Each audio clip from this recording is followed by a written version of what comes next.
Cinéma. Écran de l'infini sur lequel se projettent les rêves et les cauchemars. Leur mission, vous faire découvrir des films oubliés, vous faire poser le pied sur des genres plus ou moins inconnus, et au mépris de votre santé mentale, vous faire avancer vers des contrées nanardesques. Le seul hic, c'est qu'ils ne le savent pas encore. Voici leur émission.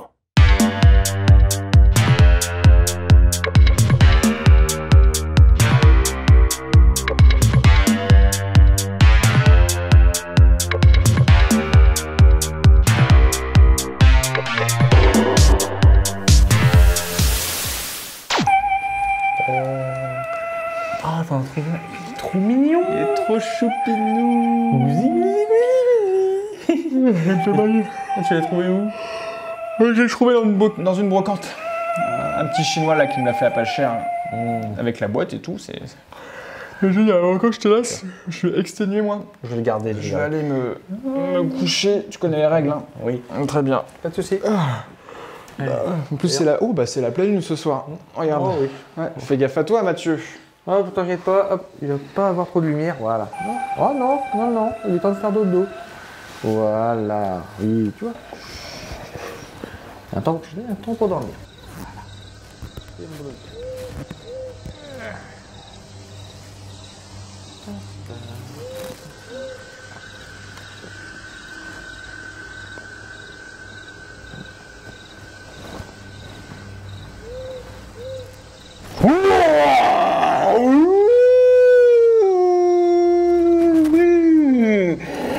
Ça fait un mois qu'on prépare cette émission, mon petit Fabien.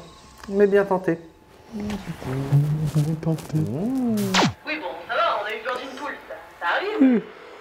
Vous appelez ça une poule? C'est un monstre hideux, génétiquement modifié.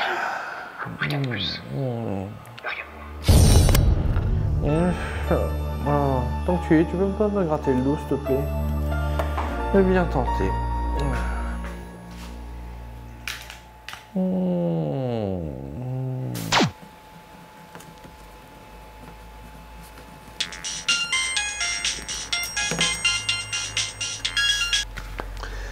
Oui, allô? Bonjour Mathieu. Quelle est ton émission VHS préférée? Mais qui êtes-vous? L'important n'est pas de savoir qui je suis, mais où je suis. Tu es Fabien, et tu es juste à côté de moi. Mais bien tenté.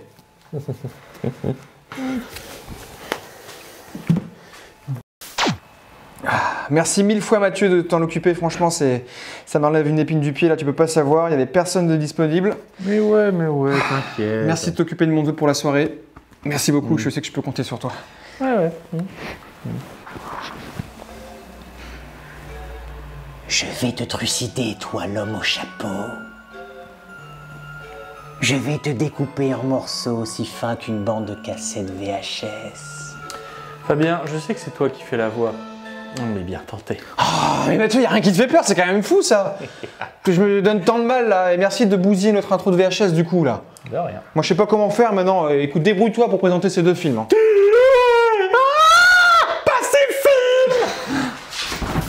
Et bonjour à tous et bienvenue dans cette 17e émission de VHS. Visionnage hautement subjectif. Et on est très content de vous retrouver pour parler aujourd'hui de films d'horreur parce que ça fait peur. Ouh là là, ah là là, ah, ouh, ah. Ouh, ah, ça commence. Non, tu n'arrives pas à bien jouer l'horreur. C'est vrai. L'horreur, c'est doit être plus viscéral. L'horreur, c'est lorsque ta peau commence à trembler, tu commences à suer, que justement un frisson glacé partout court dans les chines. Bref, l'horreur au cinéma, ça date de longtemps parce que déjà Méliès en faisait lorsqu'il faisait ses films au tout début du XXe siècle. Et ça se continue encore aujourd'hui puisque c'est un des genres les plus prisés. On a aujourd'hui un petit renouveau de l'horreur avec Blumhouse Productions qui a relancé M. Night Shyamalan, qui, entre autres, effectivement, entre autres, mais qui donc fait soit des belles merdes comme The Gallows, soit d'excellents films justement. Comme les premiers Insidious, The Boy, Conjuring. The Boy, etc. Ouais, The Boy, quoi. Ah ouais, tu l'avais aimé, toi, The Boy. Moi j'ai bien aimé. J'ai eu des pétasses dans la salle qui ont gâché le film, mais le film était suffisamment bien sur certains points pour apprécier. Tu dis ça parce qu'il y a une poupée parmi nous aujourd'hui, Mathieu, c'est ça? Ah non, ça c'est une poupée mais pas une pétasse. Voilà, donc j'ai mon neveu aujourd'hui qui est avec nous. Il te ressemble, hein? Que je suis, Vous avez merci. les mêmes bretelles. Que je suis obligé de garder avec moi. Je peux dire qu'il m'a fait flipper. Il a été sur mon canapé toute la nuit et je n'ai pas fait le malin. Bon, ben vous l'aurez reconnu, Chucky. On remercie Chloé qui nous a prêté cette superbe poupée de collection va, Charles que je ne mettrai pas chez moi parce que franchement, elle est trop flippante. Voilà. Vu ce que tu as chez toi déjà, ça va être déjà une boutique de l'horreur. Hein. Oh, bah merci. Je te mettrai dedans la prochaine fois, Mathieu. Il faudra que je regarde le dernier Chucky d'ailleurs, que je n'ai pas vu, qui est sorti l'année dernière. Le 7e de Pour la ceux série. qui ne les ont pas vus, regardez-les, ils sont plutôt fandards. Oui. Bah, très bien, Mathieu. Fandoir, plutôt. On va commencer, je crois, par ton film. Merci bien. Et ben Très c'est bien. parti. La sélection de Mathieu. Et donc, le film d'aujourd'hui, pour ma part, c'est le film... Oh là, tu as bougé, je te quitte. Allez, t'écoutes. Non. C'est le film La Nurse, The Guardian, dans la version originale, réalisé par William Friedkin. Friedkin, vous le connaissez au moins pour L'Exorciste, qui a bouffé un petit peu toute sa filmographie. Vous connaissez aussi peut-être pour French Connection, qui a été Oscar du meilleur film, ou encore pour Sorcerer, Ouais. qui avait impressionné Fabien quand on l'avait vu au cinéma. Oui. Moi, un Oui, peu oui. moins parce que j'étais très attaché à l'Océan de la peur. Bah, voilà, et du coup, qui était le remake américain. Non, à chaque fois je confonds les deux. Donc, C'est la Salaire de la Sorcerer. peur qui est... Non, l'original c'est le Salaire de la peur. D'accord. Le remake américain Et donc, c'est Sorcerer. c'est C'est ce que je voulais dire, exactement. Ah là là. Donc, La Nurse, qu'est-ce que c'est? C'est l'histoire de Phil et Kate qui sont heureux parce qu'ils vont avoir leur premier enfant. Et ils sont tout contents. Mais pour ça, eh ben, comme ce sont de bons Américains, ils ont besoin d'une nourrice, la nurse. Parce qu'ils sont trop débordés par leur travail, bien Et sûr. donc, ils tombent sur la nurse parfaite, bien qu'il y ait quelques éléments par-ci par-là avant qu'ils fassent un peu flipper pour se dire mais cette nurse-là n'est-elle pas trop parfaite? Et surtout, comment ça se fait que c'est elle qui a le poste alors qu'il y avait quelqu'un qui était pas mal. Mais parce qu'elle est plus bonne, Mathieu. Ah, elle est plus bonne. Non, il est encore plus que cela. Ah bon? Ah oui, voilà. Et, elle est un petit peu celtique. Ah. Voilà. Je n'en dis pas plus parce que là, par contre, moi, c'est déjà dit dans le carton de début de film, Oui, c'est vrai. quasiment. Donc, la nurse avec Jenny Seagrove dans le rôle principal, Dwyer Brown, Carey Lowell, Brad Hall et Miguel Ferrer. Très peu de gens connus au Oui, final. je ne connais quasiment personne. Sorti en 1990 et je le souligne parce que quand je l'ai regardé, j'ai trouvé que c'était un bon film et je me suis dit ah, Friedkin a fait un bon prototype pour l'Exorciste. Or, l'Exorciste c'était en 72, Ouais. donc 18 ans plus tard, c'est la nurse. Là, ça a fait un petit peu baisser dans mon estime. Ah, ça pique un peu. Ce n'est pas un prototype, c'est un remake quasiment, puisque c'est une histoire de force occulte, Ouais, et histoire ici de force druidique. exactement. Donc, mais druidique un petit peu dans le genre quand même Donjons et Dragons, puisque c'est le druide ami de la nature. Non, le druide n'était pas ça. Le druide celtique, à la base, c'est un peu l'équivalent du prêtre maya, c'est-à-dire quelqu'un qui fait des sacrifices pour régénérer la nature à coup d'énergie vitale. Voilà. Donc, merde, à la fin, le druide, c'est pas le copain de la nature. Donc, C'est plus panoramisme. voilà. C'est Voilà. plus panoramique. Ouais, bah oui, c'est plus panoramisme.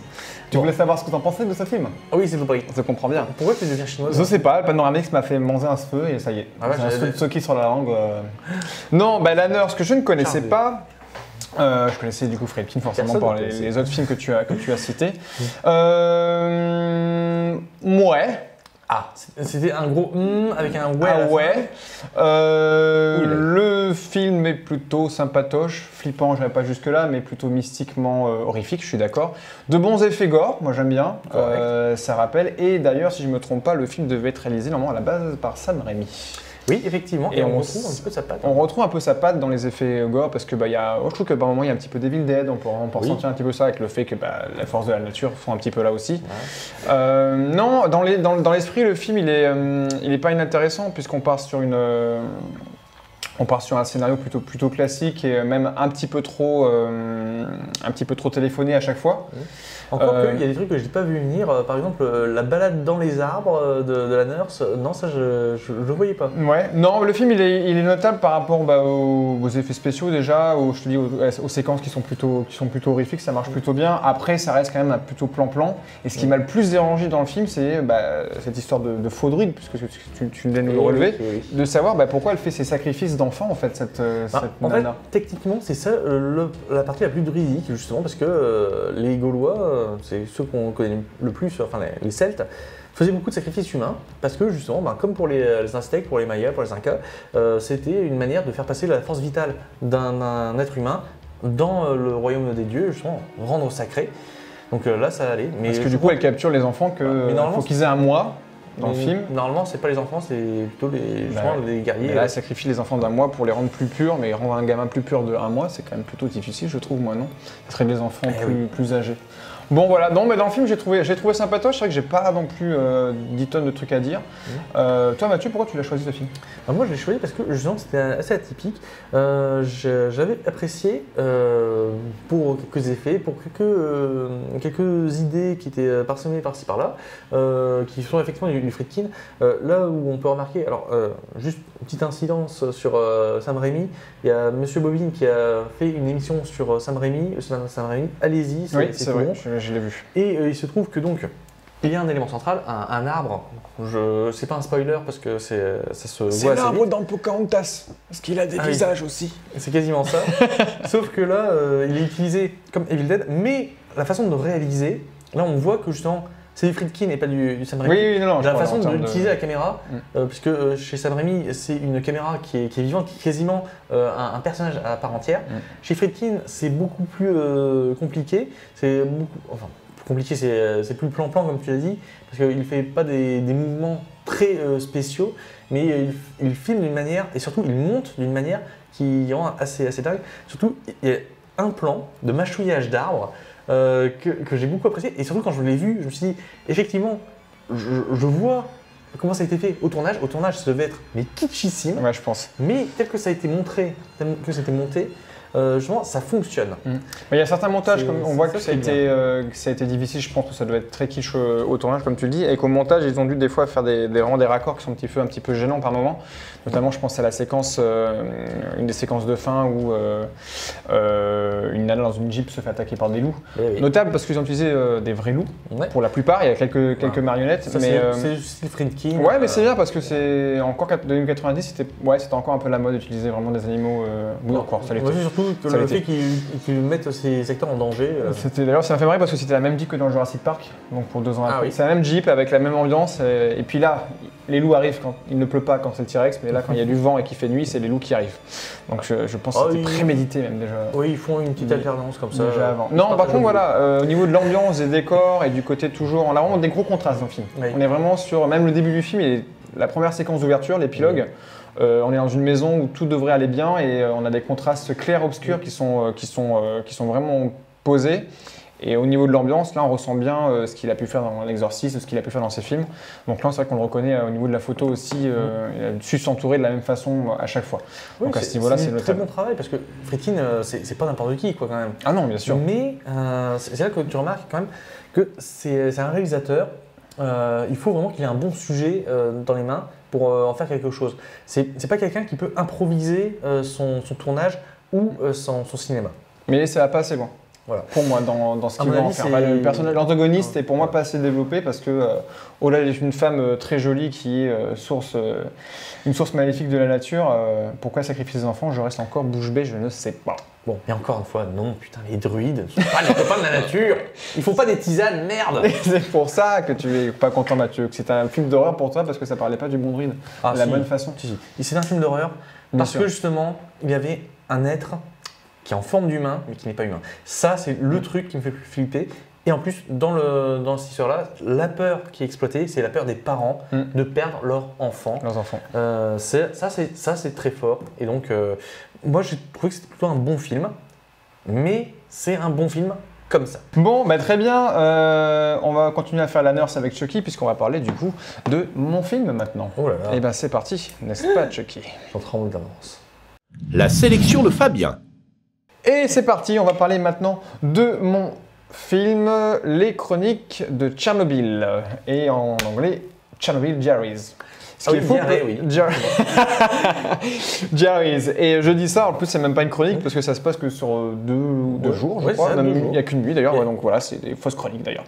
Bon, un film plutôt décrié dans le film d'horreur, puisque pour ceux qui l'ont vu, parce qu'il n'est pas très vieux, il date de 2012.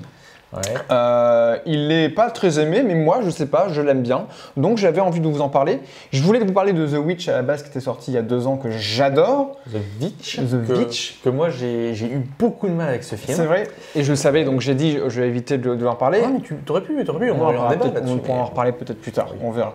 Mais en tout cas, voilà, j'ai envie de parler d'un autre petit film beaucoup plus modeste qui s'appelle du coup Chronique de Tchernobyl, qui a été réalisé par Bradley Parker et qui était un des créateurs de la saga Paranormal Activity. À savoir, sur tous ces films, il y en avait 2 au moins qui étaient bien. Le premier pour moi et le 3e qui se passe dans les années 80.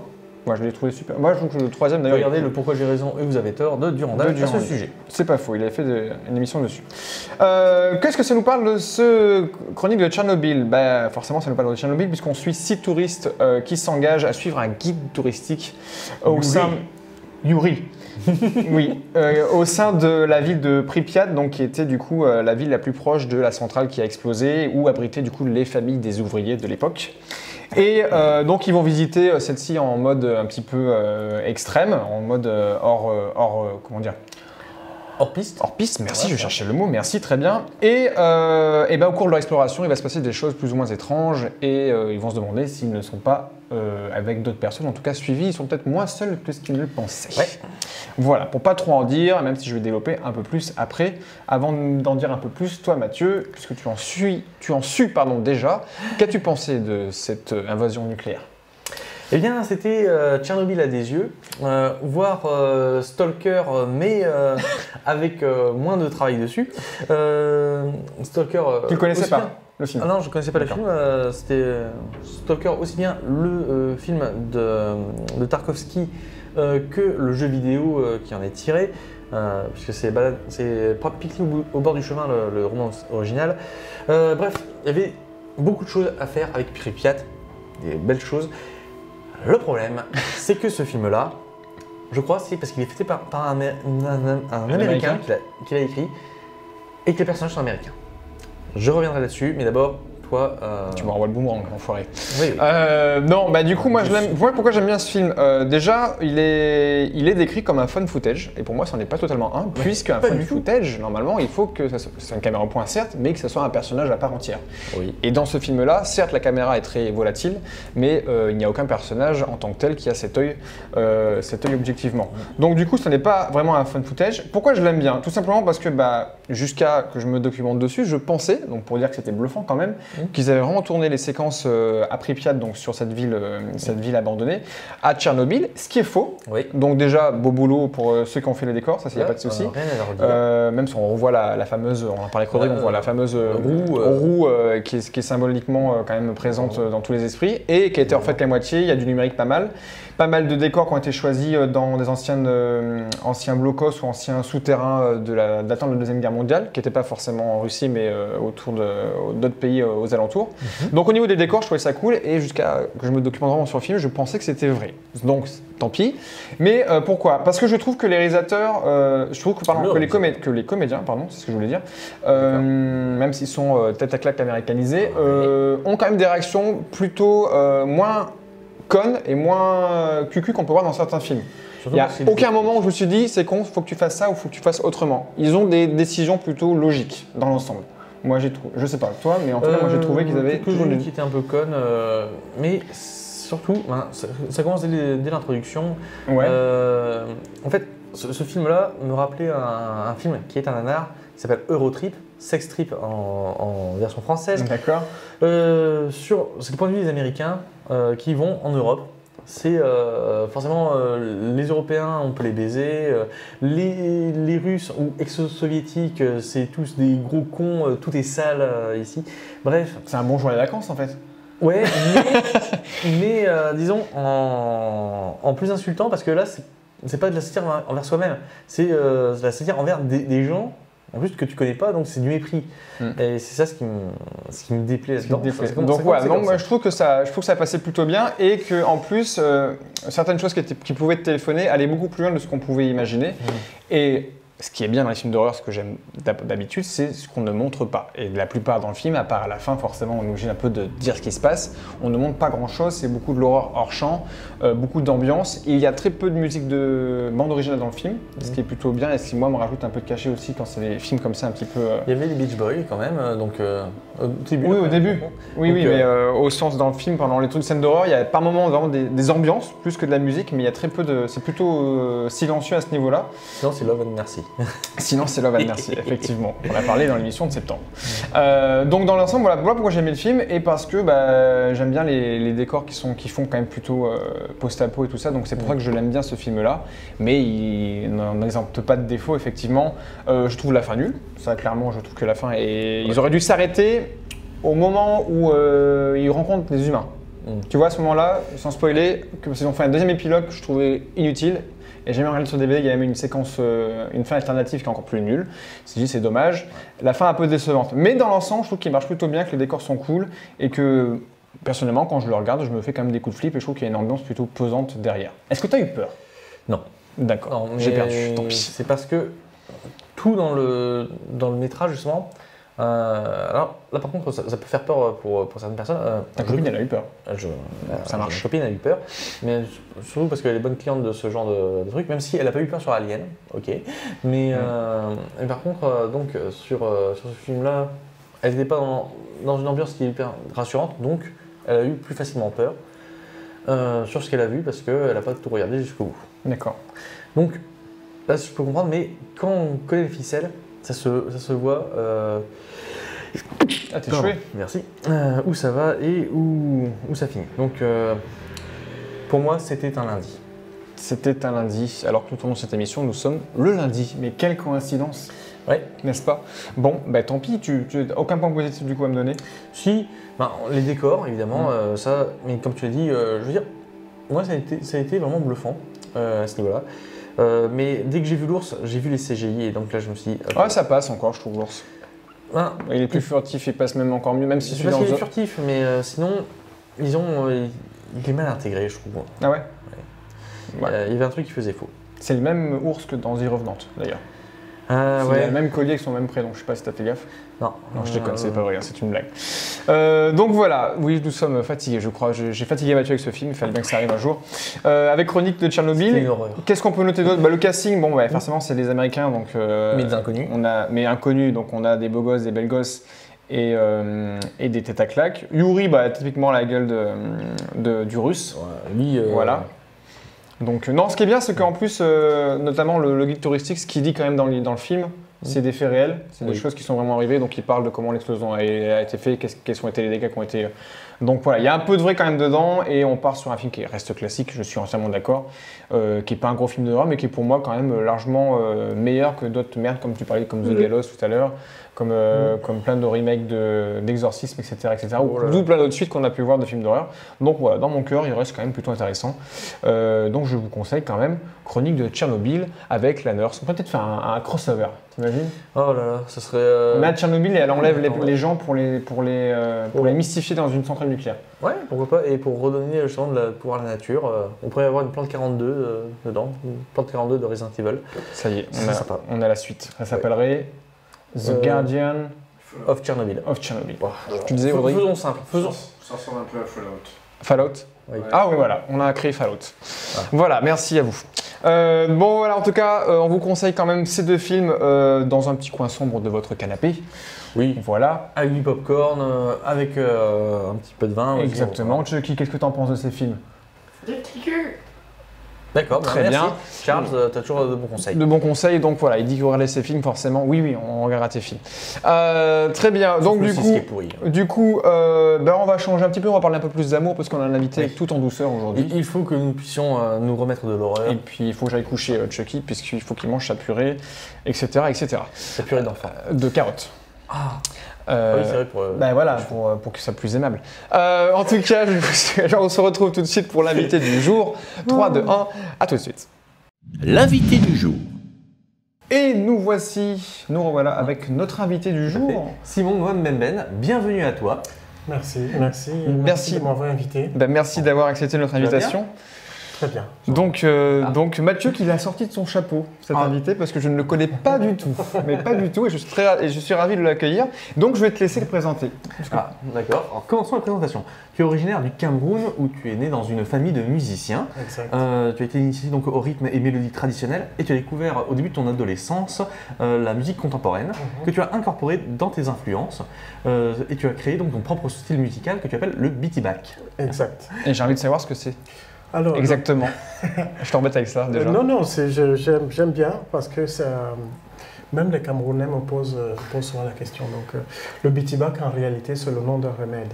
D'accord. Donc, j'ai emprunté ça aux ancêtres parce que chaque fois, on me demande toujours, même jusqu'à aujourd'hui, c'est quoi ton style de musique? C'est quelle musique tu fais? Ouais, on est obligé de catégoriser les gens, c'est un peu chiant des fois. C'est chiant. Donc, j'ai emprunté ce nom-là aux ancêtres parce que c'est le nom d'un remède. C'est un mélange de plusieurs feuilles, d'écorces, de racines, mais de toutes sortes, qu'on fait bouillir dans une grande casserole. Et quand on a le palu ou la grippe, on prend ça par l'inhalation. Et c'est ça qui fait passer la maladie. J'ai déjà voyagé, ça y est. Voilà. Merci. Ok, très bien. Bon, et ensuite, tu es venu à Nantes où tu as participé à la Cité Métissée. C'est un projet produit par Joli Môme. Voilà, nos amis Joli Môme qu'on salue toujours. Et donc, c'est une association de Nantes, pour ceux qui ne connaissent pas. Et c'est pas bien, il faut regarder VHS pour connaître tout cela.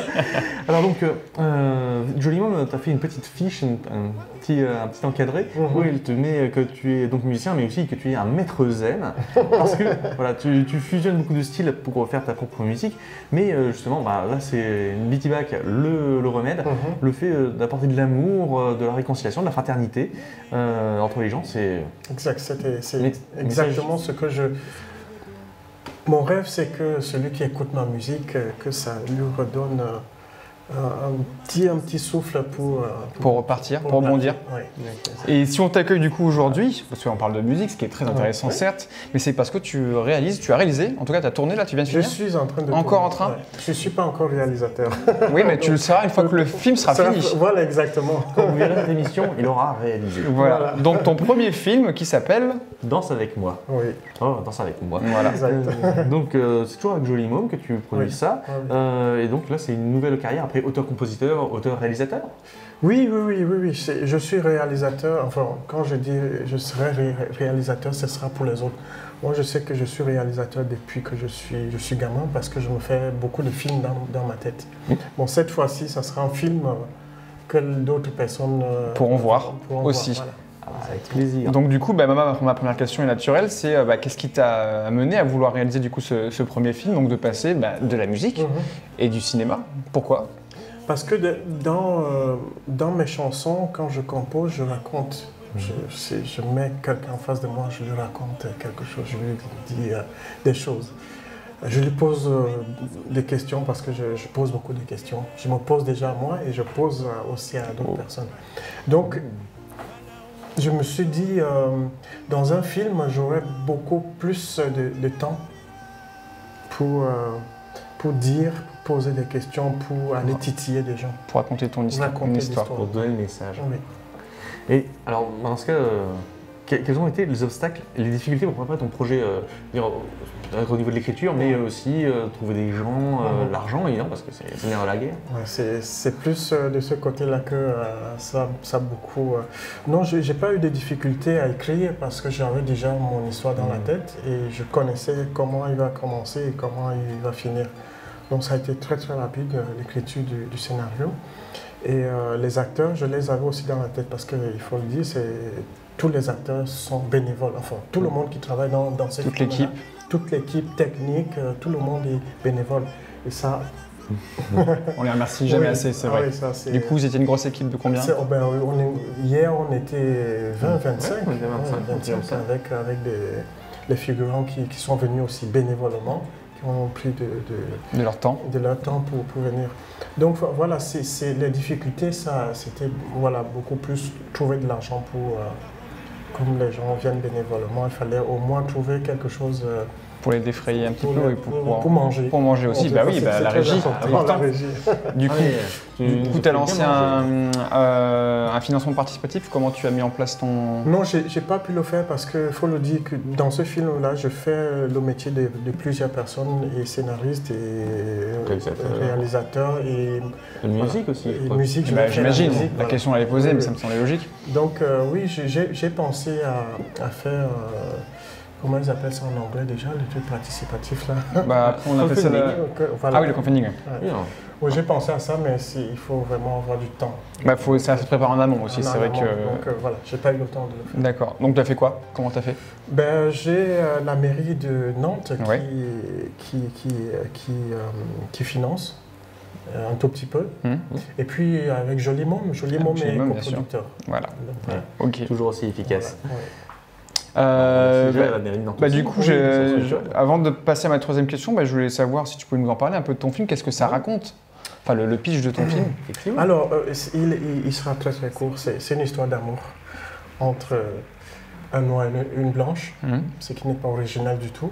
Ça dépend comment tu l'amènes. Ce que je veux dire dans le film, c'est les difficultés de mettre en place cet amour-là pour les personnes qui sont amoureux, entre les familles, les deux familles qui ne sont pas souvent d'accord, entre les amis qui, voilà. C'est tout ce qui tourne autour de cette union-là. D'accord. C'est de ça que je parle dans le Et film. du coup, donc c'est l'homme qui est black et, Ouais. et la femme qui est blanche. Qui est blanche, oui. Et blanche. Et du coup, ils sont séparés parce que j'en connais pas grand-chose. Donc je pose plein de questions. Ça, on raconte pas la Ça, fin, on quand raconte même. pas. Non, non, mais est-ce qu'ils sont physiquement... est-ce que lui est peut-être au Cameroun et puis elle en France? Non, Je ne sais non, pas. ils Ils sont sont tous en en France. France. C'est ça ma Ils sont question. tous en France, Tous à oui. Nantes. Ils D'accord. sont tous à Nantes. En plus, oui, oui, parce que le film Mais se non. passe à Nantes. Très bien. Voilà. Ils sont tous à Nantes, ils se rencontrent à Nantes lors d'un cours de danse, et puis voilà, ils tombent vraiment fou amoureux. Et voilà, avec les difficultés des deux familles, surtout de la famille du noir. D'accord. Parce qu'on ne le dit pas assez, il y a aussi le racisme de l'autre côté. Mais aussi, bien sûr, moi qui- bien voilà, sûr, voilà. bien sûr. Je mets l'accent aussi de ce côté-là. Très bien. C'est peut-être parce que tu t'es inspiré de choses que tu as vécues ou que tu as entendues ou que tu as peut-être connues. Oui, j'ai un tout petit peu, peut-être les 5% du film, je l'ai vécu. D'accord. Et Donc tu t'es inspiré de cela. Voilà, je me suis inspiré de ça. Et puis j'ai brodé autour. Très bien. Et du coup, ça revient à ma question. Est-ce que tu t'es inspiré de films que tu avais peut-être déjà vus ou de réalisateurs qui auraient pu influencer ta façon de mettre en place ton film ou de la façon dont tu as voulu le faire? J'ai vu et je continue à voir beaucoup de films. Ouais. Et puis, voilà, quand je regarde un film, je ne suis pas encore réalisateur. Bientôt. Mais bientôt. Quand je regarde un film, je suis tous les détails me sautent aux yeux. D'accord. Les plans, comment c'est filmé, la lumière. Voilà, c'est comme ça que je travaille. Moi. D'accord. Donc tu t'inspires de choses, mais tu n'as pas des Ouais. films précis qui t'ont vraiment, inspiré je prends un de peu tout. de partout. un peu de partout. Oui, oui. Donc c'est un film qui est fait du cœur alors. Exactement. Totalement. Ça vient de là. Très bien. Autre sujet, puisque Oui. autre partie, c'est sur la partie réalisateur, sur la partie expérience. Tu l'as dit, autodidacte. Quel serait ton conseil pour quelqu'un qui voudrait se lancer justement dans un projet cinématographique? Toi qui est venu vierge de tout dans ce métier-là.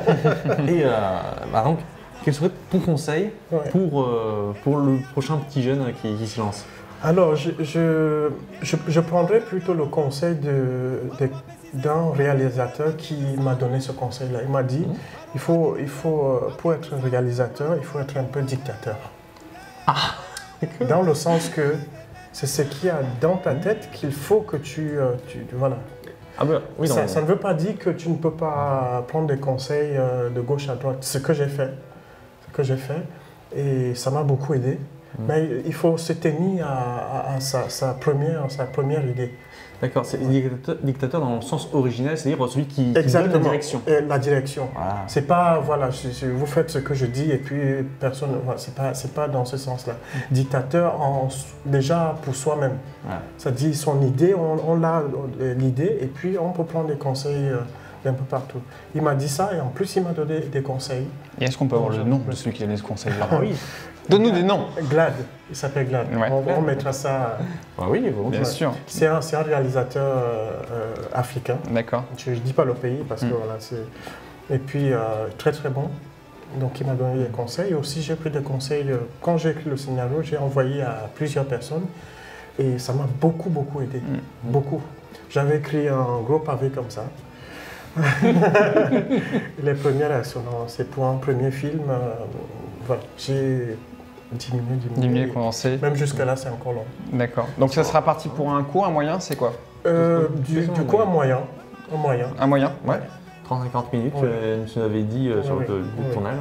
Et j'ai peur que ça aille jusqu'à 5 ans, je ne sais pas. Ouais. Non, Si tu dépasses pas 1 heure, ça sera un moyen encore. Donc Ouais, ça va. ouais. Non, non c'est bien. Moi j'aime bien aussi ce format.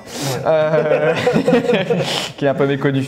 Mais c'est- d'ailleurs, il y a un festival de moyen métrage en France Ah. qui se passe dans mon pays natal en Corrèze, à Brive-la-Gaillarde. C'est un des seuls festivals qui prône et qui met en avant des moyens métrages moyens-métrages. qui sont un petit peu difficiles d'accès parce que c'est un peu trop long pour certains festivals. Oui, oui, oui. Mais c'est trop court pour d'autres choses. Mais D'accord. voilà, si un jour tu as envie d'envoyer, tu envoies ça à Ok. Brive-la-Gaillarde. D'accord. Et je connais très bien le gérant d'ailleurs, mais il y a un festival du moyen métrage là-bas. D'accord, très bien. Ben voilà. Voilà. Et du coup, est-ce que cette expérience elle t'a donné envie peut-être de réaliser, quand tu auras fini celui-ci, parce qu'il est encore en cours, est-ce que ça t'a donné envie peut-être d'en faire d'autres après ou de partir sur d'autres projets vidéo, je ne sais pas? J'ai déjà Un autre pavé déjà? deux, trois scénarios déjà prêts. Ok. Ah, excellent. Oui. Ouais. Et ceux qui vont suivre, ils seront plus courts que celui-ci. D'accord. Et le quatrième, ça sera voilà, Ça sera un long. Ouais. Ils auraient fait les 3 formats. Voilà, et je choisirai celui qu'ils préfèrent. Génial. Donc Danse avec moi est encore en tournage alors, Oui. c'est ça? Mhm. Il a une date ou une période de sortie prévue peut-être? Oui. Pour oui, quel moment, du c'est coup le 15 décembre au festival Tissé Métis.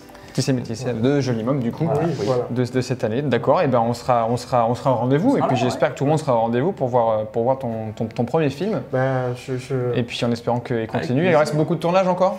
on a encore 2 jours de tournage. Encore 2 jours de Mais tournage? c'est bon, on a fait hier et avant-hier les plus grosses journées. Ouais. Donc là, normalement, on a des journées Un plus peu cool. plus cool, mais donc on, je vais- on va continuer à bosser. J'ai Mathieu, ma petite souris, t'as vu? Ouais. Comme ça, il me dira tout, ce qui se passe. Donc t'es sur quel poste Mathieu, toi? Alors moi, je suis chef machinot. Oh! Très Non, efficace. Normalement, Très efficace. normalement, j'aurais dû être au PV, Ouais. mais il y a quelqu'un d'autre qui est venu et qui fait du bon boulot. Donc merci à Virginie. Allez, je le balance les noms. Voilà. C'est qui? Virginie. Virginie, merci Virginie, alors. Bravo Virginie. Préservons son intimité. On sera très content de vous retrouver, du coup, de voir ce film au Tissé Métis, Ouais. du coup, à la Cité des Congrès, c'est ça? Exactement. Et voilà.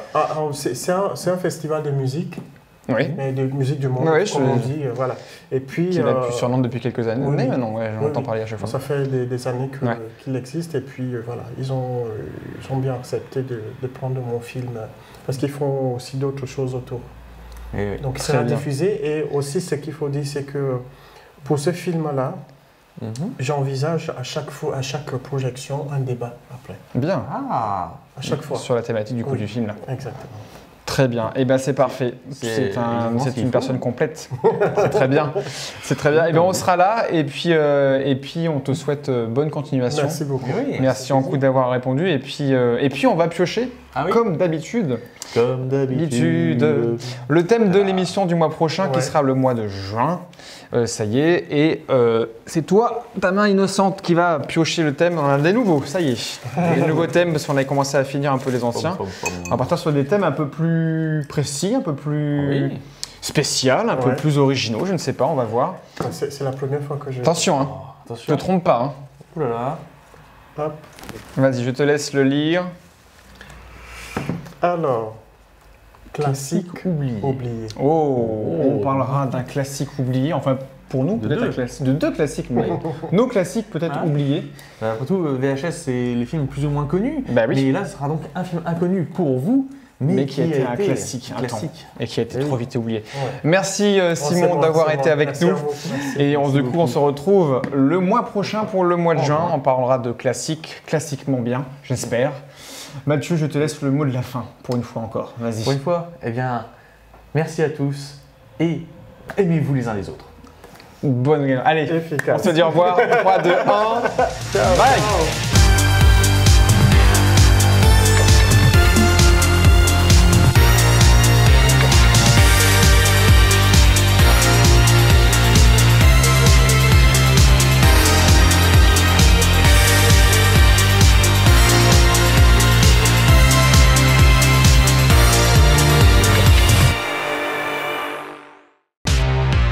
VHS, visionnage hautement subjectif. Un thème, 2 films, plus un invité du cinéma local. L'émission des films plus ou moins connus.